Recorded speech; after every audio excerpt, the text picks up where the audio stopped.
Ladies and gentlemen, boys and girls, welcome back to another round of the T6 Motorsport Super Touring Championship. We take another step in our voyage around the globe, and what a season it's been so far. We are coming towards the tail end of our championship. Last week out at Silverstone, wow, if you haven't seen that, go and watch. Two absolutely cracking races and the perfect symbol of what this season has been, the action that it's brought. Today, of course, we come into the sixth round, or the seventh round of the championship, I should say, before we head to Bathurst, Sepang and the Nordschleife for the final round on the 29th of April in a couple of weeks' time. Today, though, we take to a bit of an unknown track to some, me included, the Slovakiaring, of course, unsurprisingly, in Slovakia. There it is, 16 turns, just shy of 6 miles, and about 9.5 kilometers for those that use the proper units. You can see very twisty, very turny, and not a lot in the way of straights. I mean, you've got the pit straight, you've got that back stretch as well towards what is turn number 3. And an interesting one, because I haven't ever seen a race here at the Slovakiaring. Of course, we have got a number of drivers that are going to be best pleased that we're taking to a race on home soil, and a couple of them are looking quite good in the championship standings. Let's take a quick look as to how those are racking up after 6 completed rounds. Grega and Gasper, the two teammates at the top of the standings, 134 to 133 apiece. Bence Farkas, the Hungarian, after a very strong run of form for him, completes the top 3, just 6 points back, and still firmly in contention. Marvin Mackenberg, pending drop scores at the moment, there is up in P4, only 8 points back as Christian Juhasz completes the top 5. Pavel Mukonin, he's had a very, very strong season. A number of wins, a number of podiums and pole positions to his name there in P6. He's tied with the other Mackenberg of Sven, both of whom are inside the top 10. Really good stuff after taking a 1-2 finish in race 2 at Silverstone. Christian Orban from Shaw's Oyster complete the top 10 ahead Pascal Jean-Piech and then Alessandro Ottaviani, who unfortunately is no longer a part of the grid. Marius Abdir, Helena Vadisavljevic and Michael Clough complete the top 15. Still plenty more drivers to come on the next page, though, as you can see. Stu Neal from Jacek Kowalewski, Victor Banat Rubio, Fraser Rostans and Sergei Mukamov, the top 20 tied with Simon Trivek. Matej Kozlov, Fabio Gil, then comes David Santiago, Moni Deploy, and then obviously Eskivoski, who messaged me and put a message in the YouTube chat as well, saying he's at the front, provided that you flip the standings upside down. He is the last of those that unfortunately are still, well, I say fortunately, unfortunately, that's more fortunately than anything, that are still a net positive points, and that's because he's on 0. The likes of Turic, Choke and Oplajic all in the minuses after 6 rounds, and they're going to be wanting to get themselves out from, well, rock bottom. I didn't even know you can actually get lower than that. Somehow they have, and they're going to be looking to turn their season around. Into today, though, usual proceedings, 12 minutes qualifying, 2 25-minute races, and a top 10 reverse as well. Should be a ton of fun. At the moment, I think we're just waiting for that transition in to qualifying, and we'll touch on as well a couple more things for those that are new. If you are, hello, welcome. My name is Zach Sweeney. I usually have got a little 5'3" fellow alongside me in the commentary booth. Unfortunately, he's prioritised mid-level football over today. Always an excuse when it comes to Dareth Thacker, and always a perfect opportunity for me to throw him under the bus. So it's great, albeit if he was under a bus, it'd probably be all right, because his head wouldn't actually be high enough to be hit by anything under the bus. There you can see we are into qualifying, and there you can see our fantastic sponsors dotted around the screen of the broadcast. We've got the likes of Udressi's Garage, of course, with Imperial Meat and Fish, Marché de Moub and Tima Fondue, 4 sponsors without whom the £1,300 prize pool of the T6 Motorsport would not be able to happen, as well as all the track sponsors and individual sponsors throughout each of the rounds. They make this possible, as do the drivers, as does the team behind the scenes, as do you guys watching the broadcast at home. I hope I can do something just to liven up your day, give you something to watch. These guys provide the racing, and hopefully I can talk over it somewhat easily, I don't know, somewhat well. I get the easy job, thankfully. That's the great thing about sim racing commentary. It's so easy. People don't realise how easy it is, but it's great, because the longer you guys think it's a hard job, the more work that I get. So it's great. Anyway, 11 minutes in qualifying, and a very technical circuit to tackle is the Slovakiaring. We'll have to see how racing here works, because as I say, it's not one that I've seen, not really a circuit that you see often in esports. I think this is the only sim that actually hosts the Slovakiaring, does race room racing experience. So probably a little bit of unfamiliar territory for a lot of these drivers. Of course, for Christian Juháš, the Slovakian himself, maybe he's been here himself in real life, maybe he's been in the sim, maybe he's won competitions here, I do not know. But on your home soil, even in the virtual world, you do get that, I don't know, just that kick, that extra boost, that extra incentive, that motivation to go and do well. Even though you haven't got a home crowd cheering you on, you still are expected almost to sort of perform well at your home venue. And with doing so, a home win will always be appreciated, I'm sure. I mean, wins generally will be appreciated, I'm sure, by Christian Juháš, but he's up there running really, really nicely. And that is an interesting way of going about things, running wide, I think, heading into one of the final corners, just to get that slipstream. So showcasing that it is vitally important, clearly, as they round onto the pit straight. Already 3 minutes of the session gone, but let's take a tour of the Slovakiaring. Hopefully we can ride on board maybe with Christian Juháš or one of these guys in this train, just to really see what it's all about. Of course, he's overtaking going into turn number 1, this fast right-hander, just shy of 90 degrees, I believe. Not the slowest of corners, not the quickest of corners, a nice medium speed to kickstart the lap.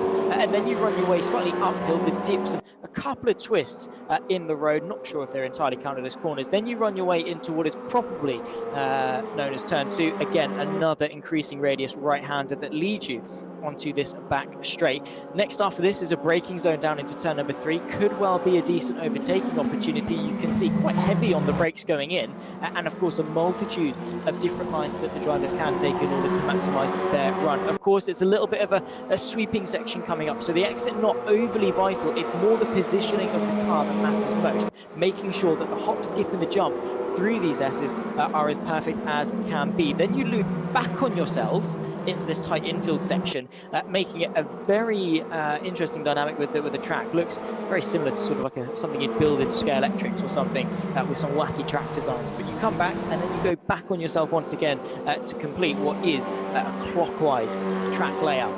Then you run your way into another, of course, long left-hander, once again looping back on yourself. Then you rise up over the crest. Christian Juháš seems to be pretty decent actually at keeping that car under wraps, as once again another hairpin. They seem to just be whacking these on everywhere essentially. And then into a tight twisty section just to really send your way towards the back end of the lap. Then there's this straight run, not really straight but not, you know, flat out basically on this run to the final corner. Well, the penultimate corner technically, but the final proper corner that you actually need to think about. And once again, surprise, it's a hairpin. Wow, who'd have guessed? Double apex, of course, you take the first one, run wide, cut back in, try and open up the corner as much as you can to put your foot down to the floor and hopefully set a decent lap time. 2 purple sectors to Christian Juháš. Let's see if it is going to be the provisional pole position time. At the moment, 2:08.953 for him and not been beaten as of yet. Pascal Jean-Priet gets himself to the front row. That's beaten by Gasper Mrak, of course, P2 in the championship behind his countrymen and teammates, the Slovenian couple of Mrak and Hujek. Of course, their team of AGHER, of course, post quite regularly on Instagram, and they have a very strong contingent of those teams. Mate Mikovic in the old Williams Esports Chill Blast livery. Of course, they've upgraded nowadays, the Williams, to more of a navy, well, not really navy, just a darker blue, more focused on the blue as opposed to the white and blue. It's more of a blue and white sort of dynamic. Quite controversial actually. I've seen a couple of people dislike it, a couple of people really like it. I'm sort of on the fence. So Mate Mikovic there. What is still a very, very nice livery, driving of course in Jack Keithley's car. There's the Hungarian, of course, purple to the first sector by a decent chunk, actually 0.3 of a second go his way, a further 10th in the middle. And let's see what he can do in the final sector, where the lap all comes together, and will it be enough to top Christian Juháš for pole position? That is the age-old question. We've still got half the session left to go as well, so probably looking at about a couple more laps, 2, maybe 3 runs left in qualifying if you're able to nail the lap times. Through the final corner, of course, out, and then this little twisty fidgety bit of a track, keep it tight to the left and complete the lap. And there we go, Mate Mikovic takes to pole position momentarily because it's a Hungarian 1, 2 and 3, Christian Orban from Mikovic, then Farkas. This is this train, that was that train, that Hungarian train of Farkas from Mikovic from Orban, and in quick succession we got the third quickest lap, second, and the fastest lap as well. Sure, Oyser on a purple couple sectors, I should say, looking very strong. If he's able to complete this lap time, that would be remarkable stuff from the Flying Dutchman, who's really been waiting for that kickstart to his championship all the way back in Aragon, really, where he took off and, well, quite literally was the Flying Dutchman. He's struggled for pace, but right now he's up there. P3, Christian Juhasz takes back to the top step in qualifying, still with 5 minutes on the clock. Gasper Rack goes up to P2 as well, 2/1000ths of a second between the pair on the front row. Michael Clough, 15th in the championship, 15th on the road at the moment, unless he's able to improve. He does, and he works his way up into P12. And be interesting to actually see, I mean, I know I touched on the raceability of this circuit, but it will be interesting to see sort of how much qualifying matters. I mean, we saw at Silverstone that it didn't really matter that much at all with slipstream and everyone staying nice and close. We had quite a chaotic race, and therefore qualifying in race 1 as Sven Mackenberg takes to the provisional top step, his brother Marvin down in 8th. But qualifying didn't really matter that much. Track position wasn't the be-all and end-all. Here at the Slovakiaring, I'm not overly sure. I mean, it's quite clear that slipstream still is the most powerful tool that you have in your arsenal when it comes to qualifying, because of how many quick lap times have been put down because of slipstream. But when we get into the race, how difficult will it be to pass? How many braking zones are heavy enough to really go for those moves? Are there too many sweeping sections? What about all those hairpins as well? I mean, theoretically, they should be good for racing, because heavy braking zone, the opportunity to go around the outside or set up a cutback, we could well be in store for 2 cracking races, although I'm slightly scared that we peaked a bit too early at Silverstone. But it was the ground for the first ever round, literally this time about a year ago, for the Trip 6, as it was known back then, now of course T6. Motorsport Super Touring Championship 1, first ever round, and well, what a way to introduce me to the community, to the championship, with sensational fashion, it must be said. And yeah, it was a year ago. What was the exact date? I'm just gonna have a quick look. Streamed a year ago on the 26th of March 2023, so yeah, just over a year ago now. Was rounds 1 and 2 at Silverstone.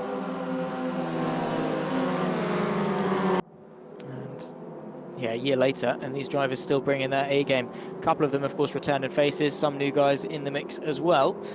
3 minutes left on the clock. Those that are pulling over now that will be their run in qualifying done. Those that are now starting laps will be able to complete them.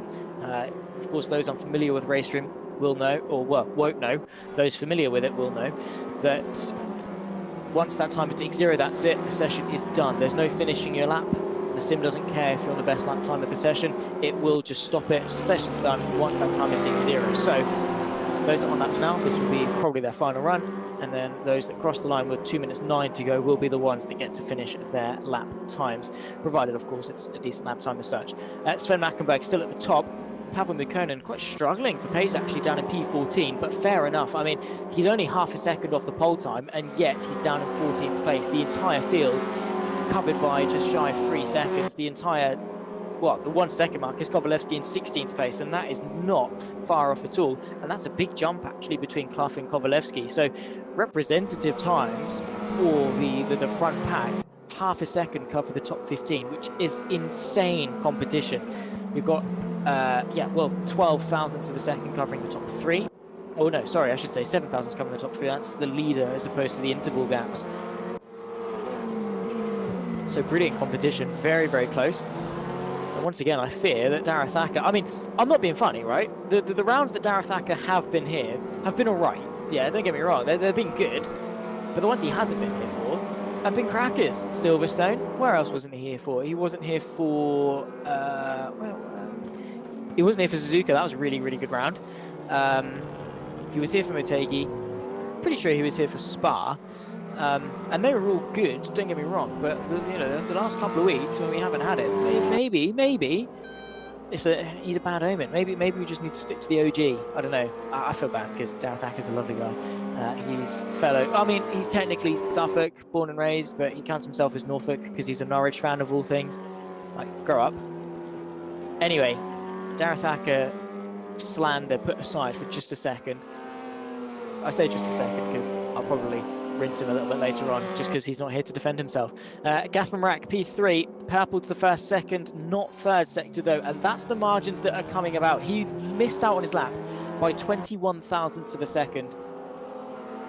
After going purple to the first two, that was the margin that we're talking about, and that is enough to not see him improve. It could have been a sensational lap time. Same too for Bence Farkas. First sector was very good, middle sector not so much, and that is how they're going to rack up. Sven Mackenberg on pole position, 2 minute 8.739 for the German. He's only 5 1,000ths clear of Christian Juhasz in second place, who'll join him on the front row. Gasper Marak, Christian Orban 3 and 4 ahead of qualifying P5, Pascal Jean-Pierre. That was absolutely sensational for the Swissman, I have to say. Great qualifying for him.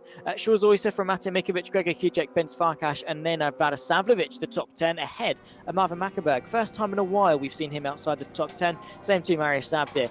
It's an all-Russian 7th row with Sergei Mukumov ahead of Pavel Mukonin, who has been struggling on pace today. Michael Clough competes the top 15 ahead of Jacek Kowalewski. Choke Neil just in behind that, and then comes Oplicic and David Santiago to complete the 20-car grid that we've got in store for us today.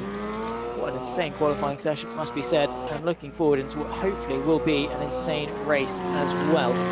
At the moment, they are in warm-up, so I'm just going to take a step aside for 2 minutes, literally 2 minutes, and we'll be back for race 1.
Well, ladies and gentlemen, I hope you've not gone anywhere. I've only gone for 2 minutes, but hope you got yourself some drinks, some popcorn, ready for a belter race. Marvin Mackenberg, P11 in qualifying, only 2/10 off of pole position set by his brother of Sven Mackenberg. So that is the margin that we're talking about when we talk about how close and competitive this championship is. At an unfamiliar circuit that you would expect there to be a bigger skill range between because it's an unfamiliar ground, actually has brought one of the closest, most competitive championships and qualifying sessions of the season here at the Slovakiaring. It's insane. the cars at the moment onto their formation, where they'll obviously just essentially just ready up on the grid, and then we'll be ready to go. 5 red lights, green flag running for 25 minutes of racing action.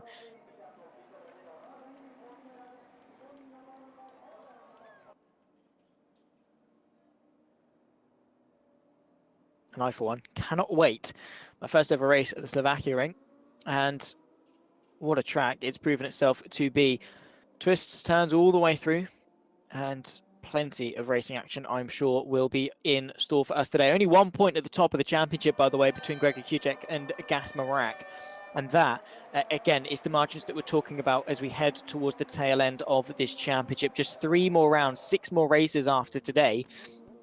And what's in store? 5 red lights are on, 25 minutes on the clock. It's Sven Mackenberg that takes to the pole position. He is going to be looking to charge towards victory today. Week 7 of the T6 Motorsport Super Touring Championship is underway here in Slovakia, and it's a good launch from pole position from the German driver, who's able to take control and lead going in towards turn number 1. I don't think he's going to be contested by much going into the first braking zone. You can see Christian Juhas just going to think about going for the move. In fact, he is actually going to be able to get it going into turn number 1. The up and under is there though from Sven Mackenberg as he tries eagerly to defend that pole position. He works so hard for only 2 1,000 separating them in qualifying and barely anything in the race into the next braking zone, and Sven Mackenberg has to tuck in behind the home hero of Christian Juhas, who's able to take the lead of the race going into turn 2. Nicely done. Gasper as well, looking to swarm the German as well, trying to put some pressure on. Pascal Jompic in the background looking to make some moves. He's going to be under pressure from Matej Mikovic, who launches the move to the inside. The Hungarian already up 3 places, and we're only halfway through the first lap of the race. Nicely done from the Hungarian. Charles Oyster as well looking to go to the outside of the Swiss driver as they run their way through the S's. All calm though pretty much for the majority of the field bar a couple of battles, and it's absolute carnage here at the front. Christian Juhas, Sven Mackenberg, Gasper, Matej Mikovic and Charles Oyster complete the top 5 as they're battling away tooth and nail throughout the entirety of the top 10 in the second half of lap 1. Bence Farkas launching a move on the inside of Vlada Savlovic. That's nicely done. Again, from the Hungarian contingent of this championship, all of them looking mightily strong.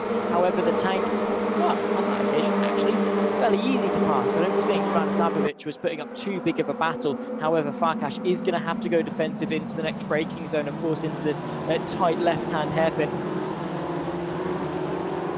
Lead you into more twists and a couple more chicane-like S sections, but pretty much single file all the way through. Nowhere you can really go for any major dramas in that particular section of the circuit. So 2 minutes through the race already gone, 23 to go. And there's a move side by side here. That's been Marish Sabdir, I should say, versus Nenad Vlada. The pole up 3 places from P12, looking to carve his way through the field. Remember, there was only half a second covering the top 15 in qualifying. All of these drivers are remarkably close on pace. All of them have got an opportunity to go and potentially win this, win a race. Absolutely, top 5s, podiums, maybe a win in race 2 if they're feeling up to it. And of course, they get that reverse grid pole position. They could well contend. No reason why not. But at the moment, home hero, as I say, Christian Juhas, the Slovakian, leading the way here at the Slovakiaring by half a second over Sven Mackenberg.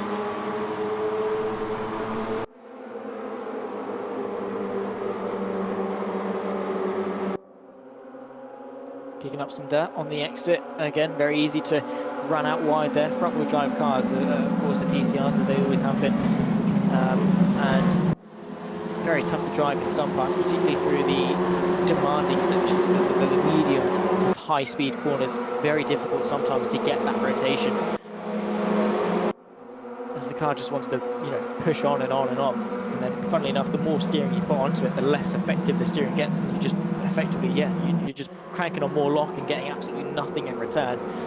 So you have got to be careful about maintaining the speed and stopping that traction slip through each phase of the corner into the braking zone. You can see that Constantina effect, everyone bunching back up and then expanding once again, that accordion effect where they all squeeze together then get back up again.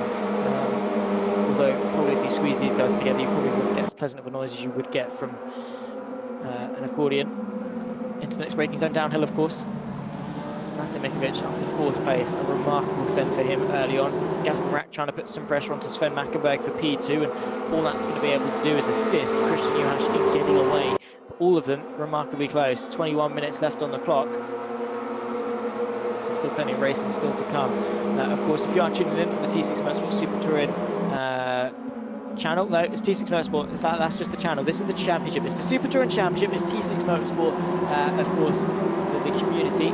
If you are watching along, make sure you are like, subscribe, turn the bell on for notifications, not miss a thing that comes your way. And if you would like to get yourself involved, definitely do so. Keep an eye out for any opportunities to get on the grid, both on Race Room or, in fact, on R-Factor 2 when it comes to touring cars. Here is the racing that you could well be getting yourself involved in. Matej Mikovic getting squeezed all the way to the inside by Gasper, the Slovenian, now having to go to the outside in his navy blue machine. Matej Mikovic tries but fails on the inside of turn number 1.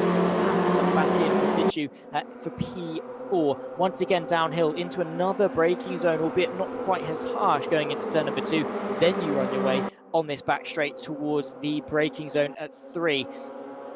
Make sure to use the slipstream to its full effect and be careful not to defend too harshly, or of course fall out of the slipstream. Bence Farkas on the inside of Grega Gasper, and Bence Farkas has gone round. He's been able to hold it. Mariusz Zabdir able to capitalise with a bit of contact to Grega Gasper's car. Of course, that's the championship leader coming into today, is the Slovenian, and now he's under pressure from Mariusz Zabdir, who's driving a phenomenal race and of course race trim.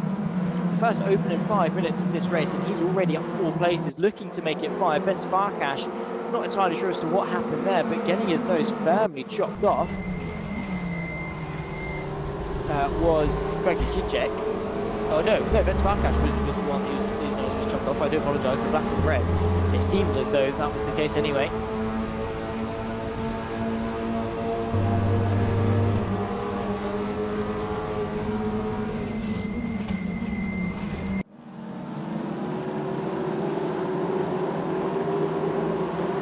Single file all the way through the majority of the field.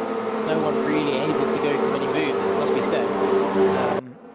At this stage anyway, I mean, the slipstream is powerful, but everyone's in such a long train that it's all sort of negated anyway.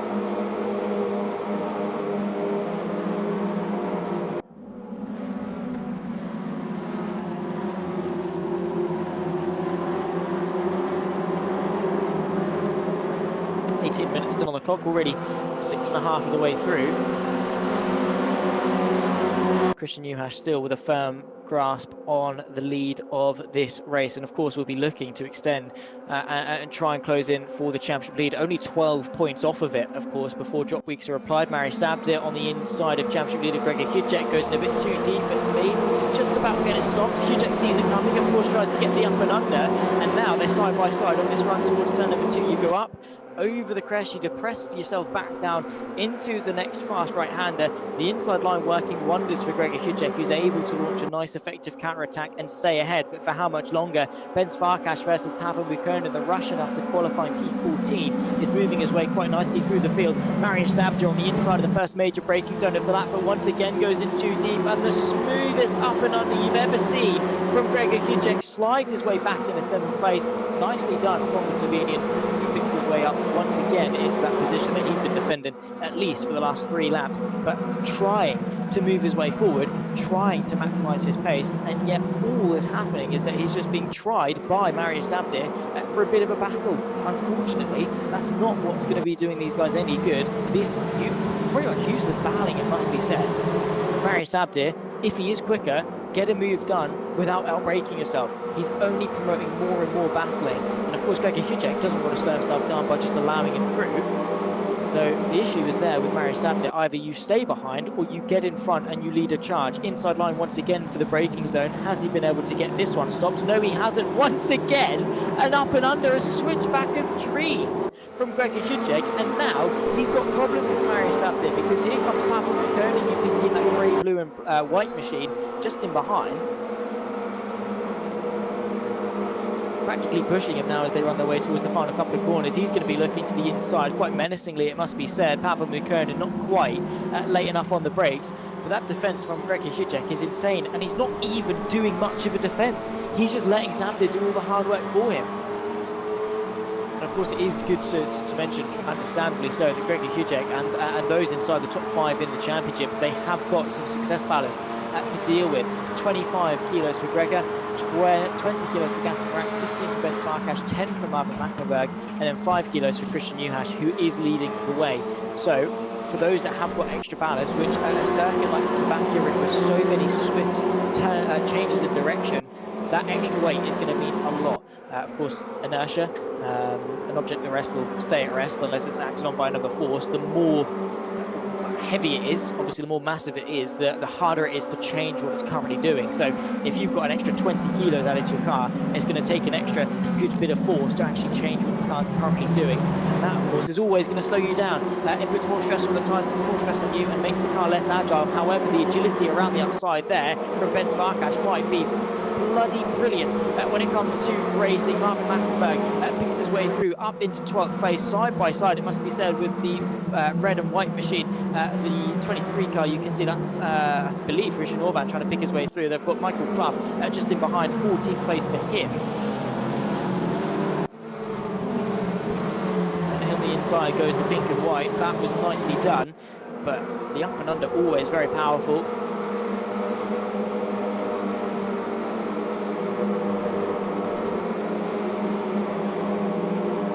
Marvin Mackenberg then, of course, with 10 kilos extra, of course, is going to be looking less and less strong with his pace, but he needs a top 10. That is the bottom line. Of course, that's the reverse grid for race 2.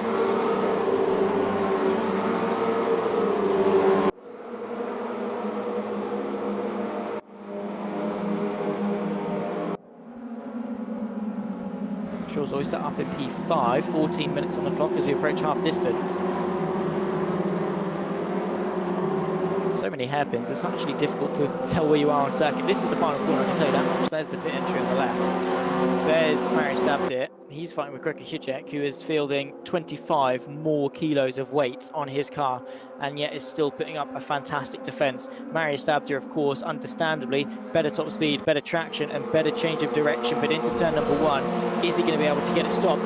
No, he's not. Once again, Grega Gasper gets the overlap, gets back underneath the car, and is now going to have the inside line going into turn number 2. Remarkable stuff, and still Pavel Mukkonen giving him a hard time. Marius Sabdir, is he going to try and go to the outside? No, he's not. He's going to try and tee up a better exit. Is it going to be enough, though? Grega Gasper, this time going to go defensive, gets deterred by Marius Sabdir, who is going to have the inside line by the time they reach the braking zone here at turn number 3. Pavel Mukkonen, what's his stance going to be in this one? Marius Sabdir once again too late on the brakes, and once again Grega Gasper gets underneath him. Pavel Mukkonen wants to slice the pie as well. He picks his way through quite nicely. Bence Farkas not quite able actually to execute a move on the pole himself, and that is remarkable stuff. Great opportunistic racing from Pavel Mukkonen, great defensive driving from Grega Gasper. However, all of them struggling because they've lost 2 seconds to Pascal Jonquière, a part of that lead train. The top 6 only covered by 2 seconds at the halfway point. Marius Sabdir looking to the outside of Pavel Mukkonen. He's washed out wide. Bence Farkas picks his way through, and that's the problem with Marius Sabdir. He's leaving himself susceptible to all of these overtakes and silly moves that really shouldn't be happening, but he's leaving himself open to them.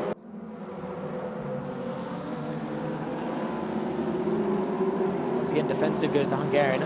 Marius Sabdir under pressure, potentially. That's wide from, I believe that was Radosavljevic. Losing not 1, 2, maybe even 3 places to Christian Orban if he settles. Here's back at the front, the fight for the podium. Gasper looking to take the lead in the championship after today if he's able to stay ahead of Grega Gasper, but Matej Mikovic searched for the up and under. Everyone taking a leaf out of Hujek's book today here at the Slovakiaring. The Hungarian has to sit back though for now. Shaw's Oyster looking for a best finish really of this season, I believe, unless he got a better one than 5th earlier on.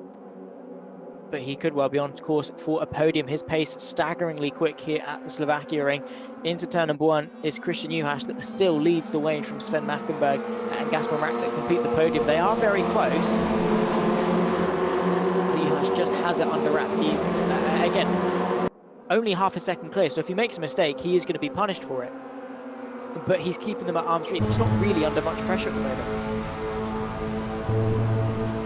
Contrast, Gasper and Sven Mackenberg, both of them under sizable amounts of pressure. Defensive goes to Slovenian. The Hungarian of Mikovic goes to the outside of turn number 3. Of course, the hairpin is quite a long one, quite wide radius, which does leave you on the outside for quite some time, and that is going to allow Shaw's Oyster to maybe pull himself alongside the Hungarian into the S section. That's the tuck behind. You can definitely tell he's eager to get that move done, and that's the problem with so many hairpins.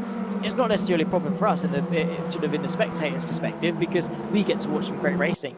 But out on track, all you get are people going wide at hairpins to set up a cutback, and then the driver on the inside just doing exactly that, taking the inside and leaving that driver on the left out to dry. Basically, all he's trying to do is set up a cutback, which is great if you're isolated in a 1v1. As soon as you add in more variables, and by variable I mean drivers in cars and pack races, it's so much more difficult to set up moves into hairpins. And those that either are overtaken or are trying to overtake into a hairpin leave themselves so susceptible to sort of a second-hand move from behind, getting themselves involved. Here's side-by-side. That's Michael Clough versus Martin Mackenberg. You can see the German trying desperately to hang on to position as they try and carve their way towards the top 10, which at the moment is held by Marius Zabdir, who momentarily was up there fighting for P7 because of that train that he's started himself. Well, Grega Hujek has sort of started all aboard the Hujek Express. Inside line for Michael Clough. Mackenberg doesn't allow it. Side by side as well. That's Vadisavljevic getting himself on the inside of the bricks. Nicely done from the Serbian. However, is it? Oh, contact on the straight. That is questionable. I'll put it that way. Not exactly the easiest, still the most difficult thing to avoid, it must be said. Michael Clough on the inside of turn number 1, just, you can see, it actually does pinch quite a lot at the apex. It's about 90 degrees, but it's sort of wide and then tightens up and then widens again on the exit. And that is why we're seeing so many moves going in, as well as counterattacks coming out. Of course, it pinches at the apex, which is perfect for you to dart yourself to the apex first and get the inside, but also because it widens on the exit, if you take a nice geometrically wide racing line, you can carry so much more minimum speed through, get the up and under, and get yourself back through. So it swings and roundabouts, and this race has proven that Slovakiaring is a good racing venue, because, well, yes, it can be frustrating as a driver having the same repetitive moves being made into hairpins and such. From us in the, again, the spectator perspective, makes it so great, so memorable, because we're seeing so many, or so much volume of racing out on the track, with packs and drivers all vying for the race lead. 8 minutes and 37 seconds left to go. Let's see what Martin Mikovic is going to be able to do. He's been vying for a podium for the best part of the last 15 minutes or so now.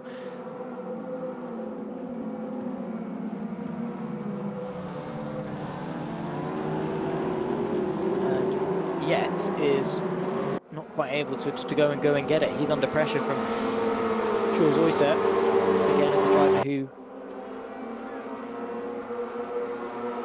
has been quite desperate to go and get those places. Of course, at the moment, it's that 10th in the championship.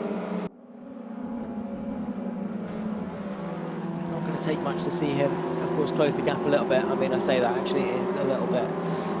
He's quite a way off the race lead, 66 points off the championship leader of Grega Hujek, but every little helps, and of course the points on aggregate as well for each individual round, that of course the both races you can combine and see them as their own championship, do get yourself some extra prize money. So points are there, whether you're in the championship hunt or not, there is money to be won. And of course for those part of the Cup Championship, those that are yet to sort of finish on the podium, similar to that of the Jack Sears Trophy and BTCC, the underdog, of course, in BTCC, of course, is the S2000 class, that slightly slower than the real things, but sort of same concept of the underdog trophy getting themselves a prize. So those that finish not on the podium over the whole season get themselves an extra 40 quid. So again, maybe Shaw's also looking to go for that particular prize as well in 5th. Grega Hujek on the back still, he's moved his way into P10, so falling back from that P7 mantle that he held, and to be fair, did a really strong job as to hang on for as long as he did, considering the ballast that he's got on that car. But at the moment, he'll be starting reverse grid pole, and given how good his defence is, good luck race 2, let's put it that way. We thought we saw the Hujek Express in race 1. Well, yeah, let's see what we can see in race 2. Has he got a Santa helmet on? Hang on. Once we get a front-facing view, I want it. Unless I'm just seeing things, it looks, I don't know. It can't just be me that's seeing him as Father Christmas. I don't know.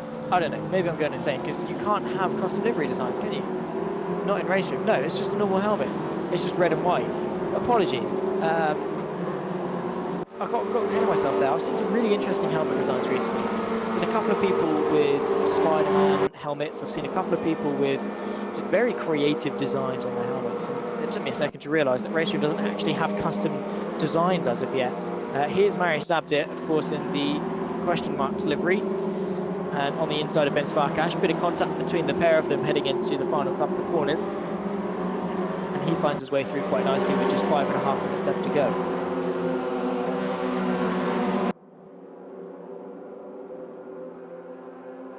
Christian Juhasz, he's got Sven Mackenberg for company at the front of the field.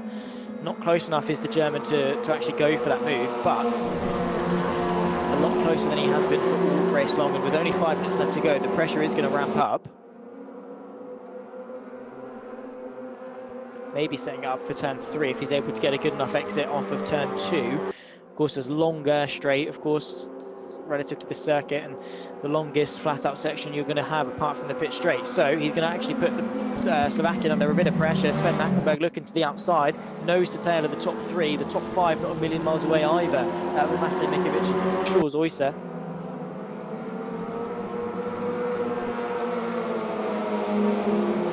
Fastest lap being set, 2:08.804, just 0.08 of a second off his pole time with Sven Mackenberg, so remarkable lap time has been put in race trim.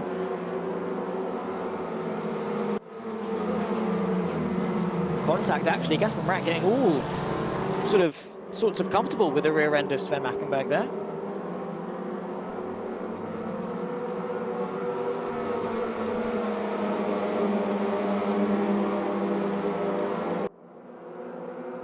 Quite a lot of undulation here at the Slovakiaring. Well, that was a big depression there at the bottom of the slight crest. Sort of sparks fly as the bottom of the car scrape. Scary feeling when you hear it. The of a car. Been there, done that when it comes to B roads in the UK, and well, be in decent condition, you know. I didn't look at the underneath of my car because I thought if I don't look, then it's all fine. It's like a Schrodinger's cat situation. If you don't look, it's not dead. And as far as you're concerned, it could be alive, it could be dead. You just won't know until you look. So it's better to actually just not look and leave it for the MOT tester.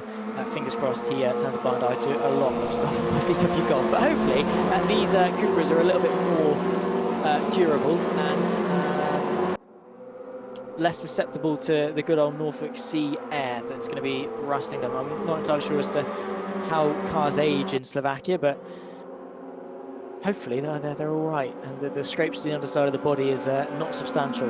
That would be ideal. I don't even think we have damage on for the T6, so it should be fine. 2.5 minutes as we get off my slight tangent and stories of Zach's car. Before it's the Halfords toolbox, and right now it's my 4 tyres. So, you know, only the best analogies from the commentary box here at T6.